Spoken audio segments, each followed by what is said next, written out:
Setelah wafatnya Rasulullah, Bilal meminta izin kepada Khalifah Abu Bakar As-Siddiq untuk pergi meninggalkan Madinah dan akan menetap di wilayah Syam. Kemudian Abu Bakar bertanya, "Wahai Bilal, apa alasanmu meninggalkan Madinah?" "Wahai Abu Bakar, di sini terlalu banyak kenangan bersama Rasulullah, sehingga ketika menatap setiap sesuatu yang pernah Rasulullah sentuh, di situ ada bayangan yang mulia. Hatiku terlalu rapuh dan mata ini terlalu berat untuk tidak menangis karena kecintaan yang begitu agung dan tulus." Tahun demi tahun pun berlalu, hingga di masa Khalifah Umar bin Khattab di negeri Syam, Bilal bin Rabah bermimpi bertemu dengan Rasulullah dan Rasulullah berkata, "Wahai Bilal, mengapa engkau tidak mengunjungiku lagi?" Bilal pun terbangun dan bergegas berangkat ke Madinah. Setelah berziarah ke makam Rasulullah, Bilal bertemu dengan Hasan dan Husain yang saat itu beranjak dewasa.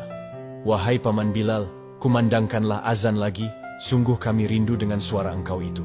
Bilal kemudian menatap mata Sayyidina Hasan yang sangat mirip dengan Rasulullah dan memeluk kedua cucu Rasulullah itu. Dan dari aroma keduanya itu tercium wangi Rasulullah Shallallahu Alaihi Wasallam. Dalam pelukannya itu Bilal mengatakan, "Baiklah wahai cucu Rasulullah, aku akan mengumandangkan azan lagi."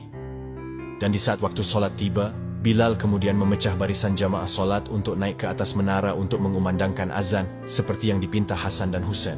Dalam jalannya menuju menara, orang-orang yang melihat Bilal mulai menitikan air matanya, karena biasanya di sisi Bilal selalu ada Rasulullah Shallallahu Alaihi Wasallam.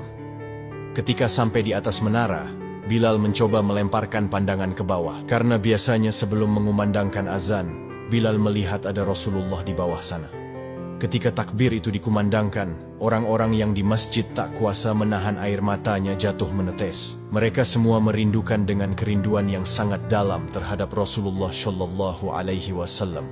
Semua orang Madinah yang mendengar azan Bilal berbondong-bondong keluar dari rumahnya dan mempertanyakan dengan nada penuh kerinduan, "Apakah Rasulullah hidup kembali?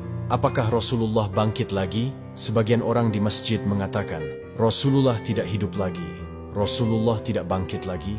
Rasulullah sudah wafat, wahai saudaraku. Ini hanyalah suara Bilal saja."